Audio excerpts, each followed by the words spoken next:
Hello, I'm Rovarth and welcome back to Conan Exiles on the PlayStation 4. Shortly after the last episode, we hit level 30 and can now craft steel tools and weapons. We have also upgraded the Heavy Armour set.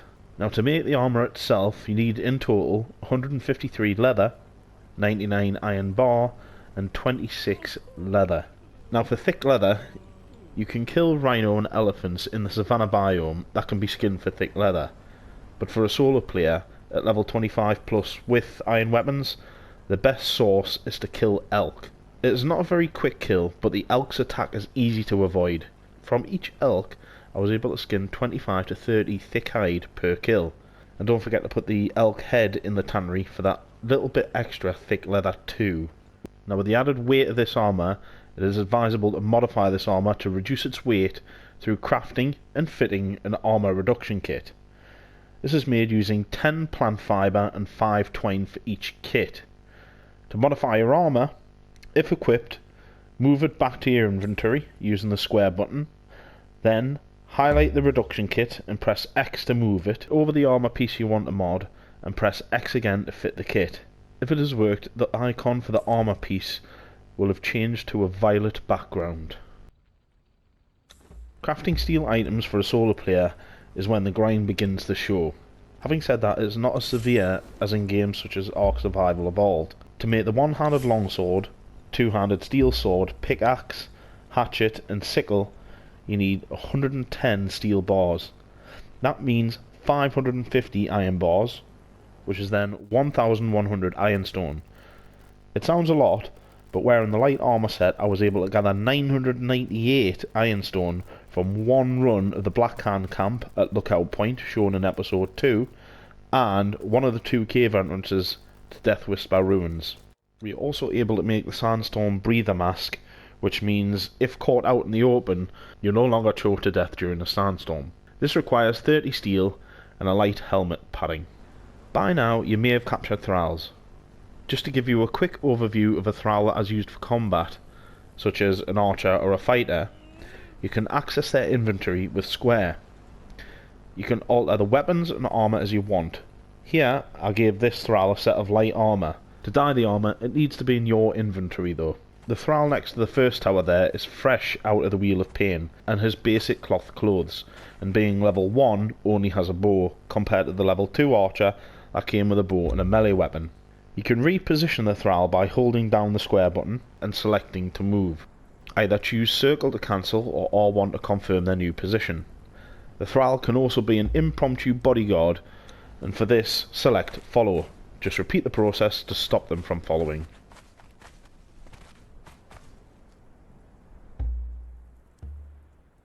Now we need a challenge to test all this new gear. It's about time we face what lurks in the depths of the Dregs. And finally, determine the real name of the Remnant boss. Is it Abysmal or Abyssal? The Dregs is located here on the map, and to reach it we need to head through a Yogg worshipper camp called Skulker's End. Here we are at Skulker's End, and we need to fight our way through. We have also prepared a bedroll, healing wraps and plenty of food. Finally, you will need to take a bow with you, especially if you are going to head into the Dregs on your own. Below level 30, make sure you bring friends. I will drink your blood.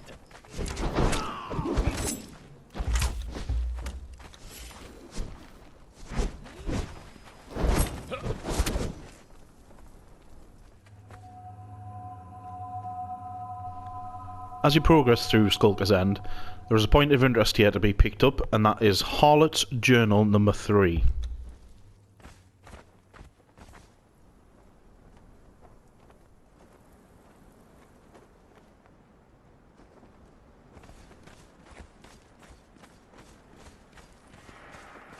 The entrance to the Dregs is up these steps, and if you watch the spirits here closely, they are telling us that to open the entrance we need a blood sacrifice. Now it is intended for you to bring your own thrall with you and sacrifice it. However, one of the Yogg worshippers will do. All you need to do is kite one up here and kill them on the entrance stone.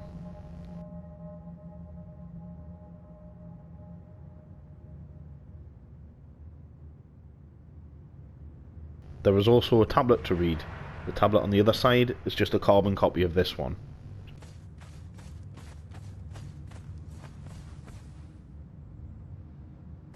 Water flows through our city, from untainted sources in the high places, and down through the mighty aqueducts that we built to sustain us. And the sewers carry away the waste from the city, washing it away in a torrent of pure, clean water. Slave, you have been chosen to maintain those sewers, to sweep away the debris and creatures which gather in the foul-smelling darkness. Be honored, bonded one, and be wary. Strange things grow in the gloom of those tunnels. Now, I was intending to sacrifice my own thrall. The archer that you saw previously next to the first tower was going to be him. I had him on follow, and before I could find out whether I could sacrifice him, he promptly fell to his death.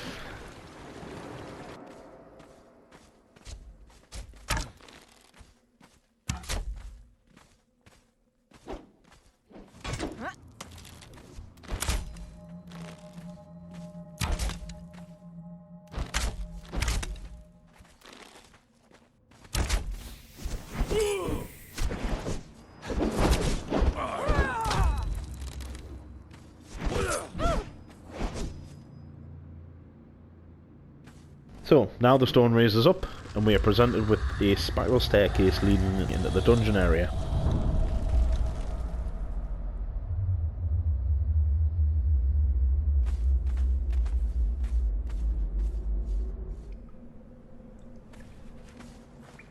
As we load in, there is a tablet to our right where we can learn the recipes for the glow stick, glowing essence and breathing potion.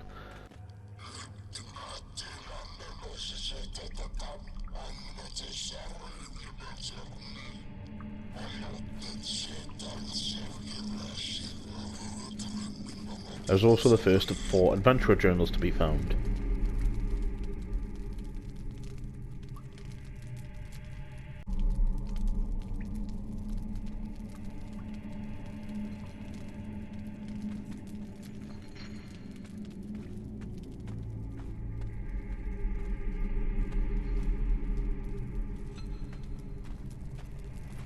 The ghosts here also show that we should search the bottom of these sinkholes for any treasures.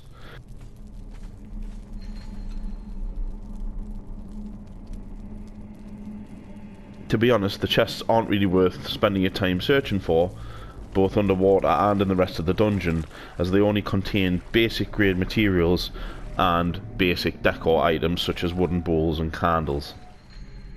We need to fight our way past the Komodo dragons to the far side of this room and open the large door. There's one lurking ahead, and we'll get him first. Komodos fight much the same as crocodiles, they just tend to have more health points. The steel sword's doing reasonable damage. Oh, I'm not in a good position now. He's going around that rock, and that gives me time to get turned towards him again. I missed those hits, and dodge. Oh, I actually took a little health off him. Completely missed that time. And now he's backing off. Got him.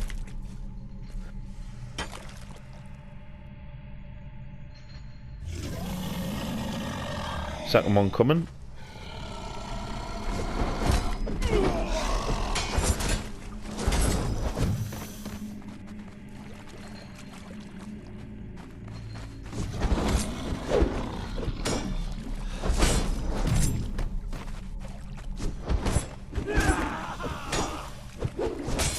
Now that was much better, not missing my hits constantly.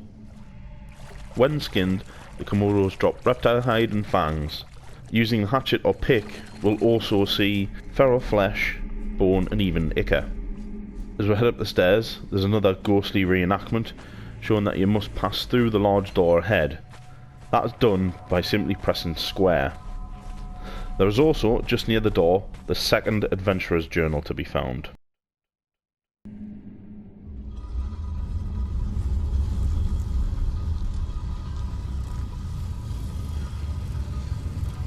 Once through the door, head straight down the corridor.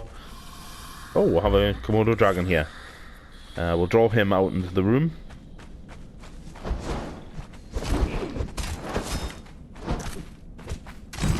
I'm finding it easier to walk away rather than dodge in this heavy armour. Just finish it off, and that's pretty much a clean kill.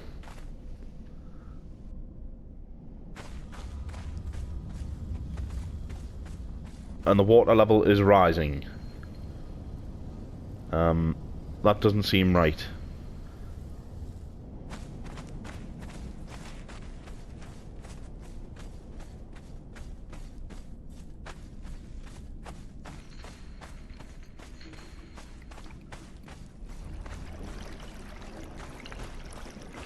Now the water should not rise until we activate a stone switch in this pillar using the bow and arrows. This has to be a bug, but it does actually help us progress further. We need to progress past the next large door and into the next water puzzle room.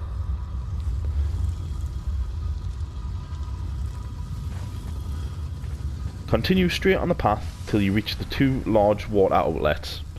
Now again, the water in this room is already rising. In order to activate the water, there is a switch to activate on our left. Just before you head through the next door, there is also the 3rd Adventurer's Journal to be found.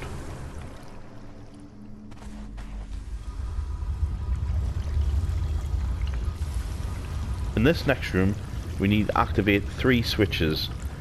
Now the water is already activated here too, however, if the water is not rising, you need to shoot this first switch and the water rises in this first area. Swim to the left and jump onto the platform and you will see the second switch to activate.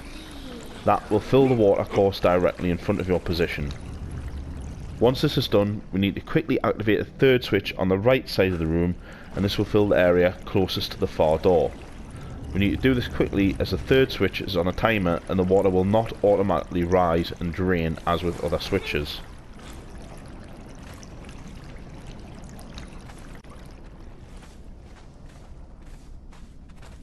Once you enter the next room, head down the corridor directly in front, as the corridor to the right is a dead end. This area has skeletal guards that you can either choose to fight or simply run past, as they will not follow you beyond that room, unlike some of the mobs that have chased me across different biomes. Not mention any names, but I am looking at the spiders.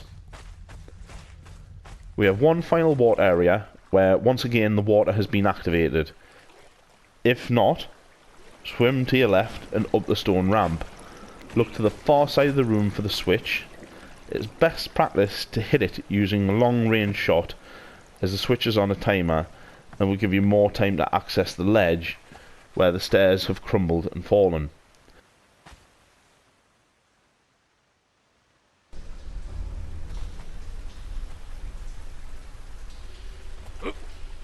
Just before you head through the pipe tunnel, there is the 4th and final Adventurer's Journal.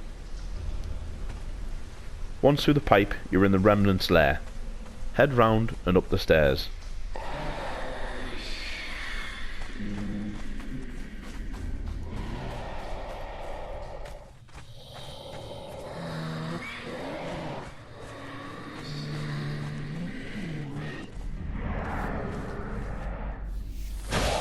You can kill the Remnant from range with bow and arrows by strafing to avoid the acid balls. To fight the boss from melee range, use your shield to block the Remnant's ranged attacks.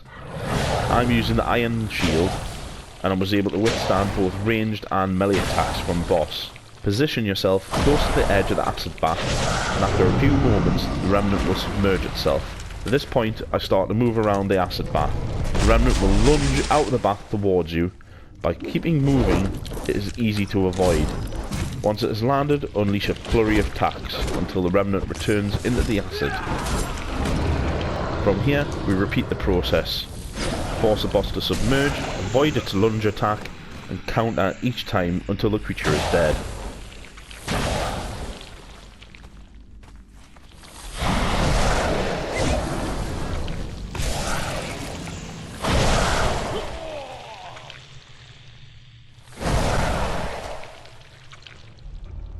When required, use the wall as cover, and here you can regenerate health and repair weapons.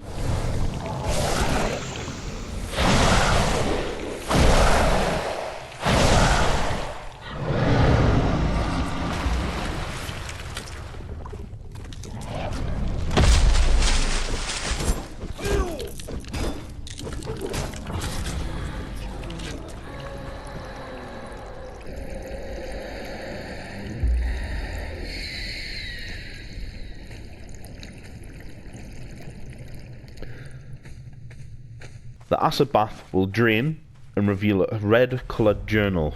Press square on the journal. This includes the reptilian armour and the abysmal weaponry. These are made from materials skinned from the boss.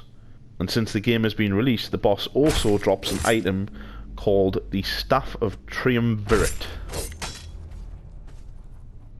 The exit to the dungeon can be missed, forcing you to run all the way back to the entrance.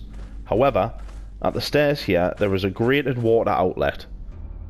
Press square and you will enter a loading screen that will place you on one of 3 large grated vents that are very close to the entrance of the unnamed city. A final note is that the rooms below, called Algar's Overlook, also has an emote that can be learned.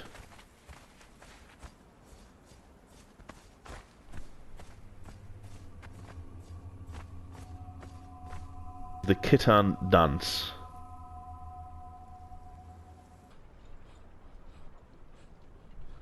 To craft the reptilian armour, you need to make a full set of medium armour linings. Then you need 30 abysmal fangs and 66 reptilian hide. In order to get the fangs needed, I had to kill the boss a total of 2 times. I hope you join us in the next episode, where we'll be discovering the mystery behind the Staff of the Triumvirate. This will lead us to the Tower of Bats, and then onwards to the unnamed city. Until then, live, love, and burn with life.